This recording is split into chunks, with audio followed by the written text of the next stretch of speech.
I mean, Trinidad Chambliss is for real. He's the better quarterback on the field today. He's an absolute mutter, and he loves the slop because it was terrible weather there at the beginning, and he threw it around and it was super accurate, and it didn't bother him at all, which was striking.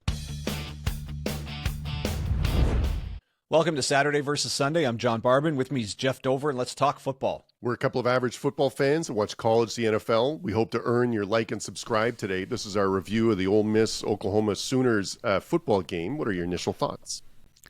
I mean, Trinidad Chambliss is for real. He's the better quarterback on the field today. He's an absolute mutter, and he loves the slop because it was terrible weather there at the beginning, and he threw it around and it was super accurate, and it didn't bother him at all, which was striking.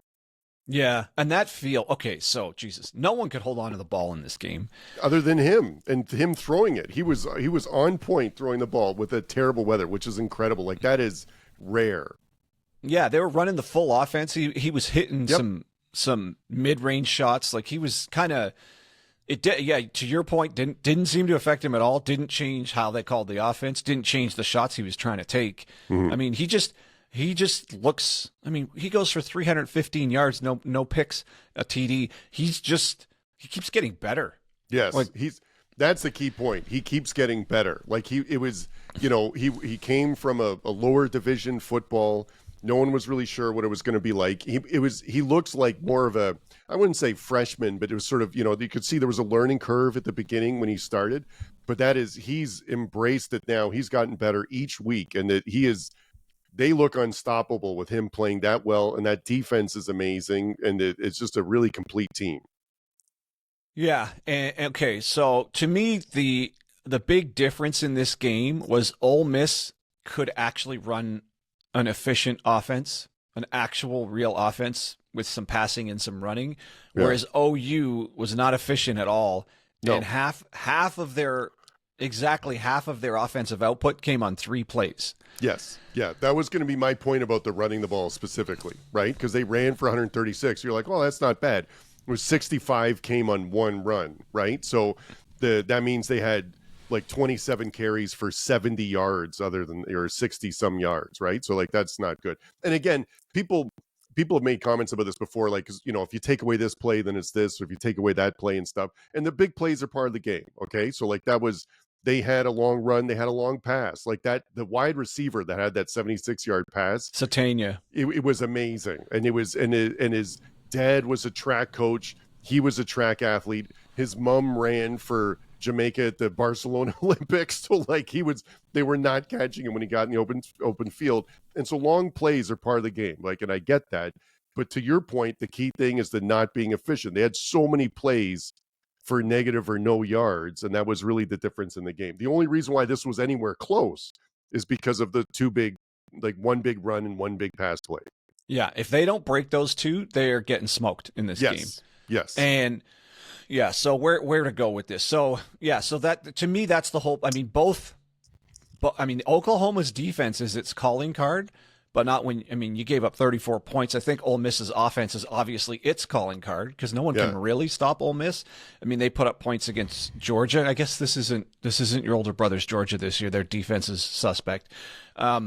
Going into this game, it seems like it was going to be, I guess, relative weakness against relative weakness is really what's going to. Can Ole Miss's defense, which is maybe its weak point relative, stop OU's offense, which is its relative weak point, and that's really what happened here. Now, those 2 big plays that they broke. So this is the thing. So OU fans, if there's any OU fans even listening, you have to admit that that's not the type of offense you want to see. That we're not efficient. We're getting 3 yards a play. We're kind of getting nowhere, and then we bust a big run, and then we do another quarter and a half of not much of anything, and then we get a 75-yard touchdown. That's not a sustainable offense. It's not an offensive plan that you can take with you moving forward.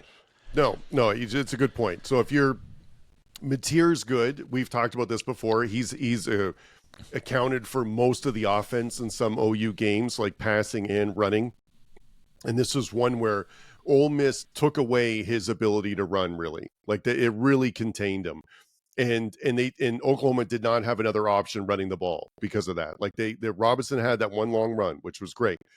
but Oklahoma is not able to generate running game outside of Mateer, and if they can't do that, it's going to be hard to win. It's just hard to win because you put it all on Mateer's hands to throw it, and when it's a not a great weather game, and if your name's not Trinidad Chambliss and you're not great with the slop, then it's going to be tough. So no, that was really the hard part for them because their defense is good. That was a really good point you made. They had 14 tackles for a loss. Like normally when you do that, that was the only reason why this was as close as it was, really, is for their defense really kept them in it. Yeah, I like that style of defense, the havoc where you're constantly on in the other team's backfield. That's fun to watch. Maybe Ole Miss invites that a little bit. The other thing with the footing in this game, it is obviously when it's that slippery, it's the advantage seems to go to the offense because you know where you're going, whereas the defense doesn't. But with that said, so many times offensive players tried to make an aggressive cut after they had the ball and just wiped out. Yeah. And after a while, I was getting frustrated. I'm thinking, what are you doing? Like you can't you can't make an aggressive cut on this field. You're just going to wipe out. Like if you think you're going to, you're headed towards the sideline, the defensive player has an angle on you, but if you just put the brakes on, he'll just run right by you. On a dry field, that works, not on this field. And then you just fall down. He doesn't even have to make a hit. Instead, on this field, it shocked me that even late in the game, they're still trying to do that to get another yard, when the best move is just put your shoulder down, go through him for hopefully a yard. But you're not making any aggressive cuts, and they just couldn't help themselves. I guess it's just their instinct. Yeah. But they just kept wiping out all over the place, and some key plays where it could have been a first down, but you lost your footing because you were trying to make the cut to get the first down. It's like just go. Just beat him to the mark, put your shoulder through him. You probably get the extra yard that way, but you're sure as hell not getting it trying to cut on that field. Yeah, as a fan, that was frustrating to see them wipe out because, like you said, they don't even have to be touched. Like they're down, and then the play just ends. So it's super frustrating as a fan when you have a dynamic player has the ball, slips, and the defense doesn't even touch him, and the ref just comes in and takes the ball. Like it's pretty anticlimactic. Like because it's like it's over. That's he's down. That was it. But like you said, it's their instinct. They can't turn that off. Like it's so many times, like trying to juke and get a few more yards and make someone miss. And that was really apparent with Reed, the QB for Texas A&M. You can go listen to our Texas A&M LSU review if you haven't done that already, where he was running up to the end zone and then just stopped, and the guy flew by him and he walked in like that. Like those are their instincts, so it's hard to turn that off. But it was the people quick wiping guys out. Can do that. Yeah, and the people doing, but on the field today, they weren't able to do that. Yeah. So I mean, your point about Mateer. Okay, so let's dwell on Oklahoma for a bit here. This is like a half a team. Really, we've got like maybe a championship level defense here, but it can get exposed. Like championship level defenses shouldn't be giving up 34 points, and it could have been worse. But Mateer has to be Superman for them to win big games. Yeah, big games. I'd say it's the 2/3 of a team. It's the defense and the offense, the QB, and then they're just missing a couple, like either a bit better run block or a difference maker, running back or something like that. But it is not a complete team. You're right about that, and it's going to be, when you have the schedule that they have, it's going to be really hard to win those games if you can't be more balanced. But yeah. Yeah, and I also think whatever their Ole Miss's defensive game plan was, like you said, took away Mateer's legs. He only went for 7. What did he have? 13 carries for 17 carries yards. For 17 yards. So they really bottled him up. And to Oklahoma's credit, Robinson did bust that big run, but other than that big run, he only goes for 40 something yards. So they really did. Other than that one run, they more or less had that run game bottled up, right? All game long. And the Mateer, it really was exposed at the end of the game when they had a chance on the, I think it was the second last drive. They're in the high red zone maybe, and they have I think it's the fourth down they have to convert, the third or the fourth down, and he chooses the deep out versus the underneath route, and it's Satania, it's his guy on a little loop and out route, and he's wide open. The broadcast calls it out, and he's like, right there, there's your guy. Just put it on. And the other thing, and he misses it. He goes for the deeper route, throws and airmails it just out of bounds. So it's like it's a never forever ball, like no one can catch it. Yeah. And the broadcast said, what are you doing? You just need the first down. Your star receiver is on the under route. And the thing is, both routes are in his field of vision, right? The short and the long, or he's looking right down the same line. And he utterly doesn't see Satania wide open on the comeback, like the little loop out. So, and so I was like, oh, and it's like paying more attention. And I kind of rewatched a few drives and I thought, oh yeah, he kind of doesn't see the field that well. Mm-hmm. Yeah, I agree. I think that he had in that one possession, he had 3 incompletions. And this wasn't like tip baller coming off the wide receiver's hands or dropped or something. Like it was just, there were missed throws, right? So that's tough to do. And the other thing I'd say too is that the Oklahoma, their defense was on the field a lot more than Ole Miss, right? So Ole Miss really had the time of possession, 35 minutes to 24. And so, and that where that really makes a difference is in that fourth quarter, like you said, right? When now's the time for them to complete. Ole Miss defense isn't super tired at that point. So, I think that also led to it. But yeah, like that's disappointing when you got to have it moments, right? And he's not getting it done. Yeah, and so that brings up another good point is the Ole Miss off. So as the game's going along, and the Sooners are hitting these big plays to stay in the game, I thought, man, I don't know how sustainable that. Like you can't keep relying on a 75-yard touchdown and then a 65-yard. You can't just expect that to keep happening. Like it's highly improbable that that's just going to keep happening.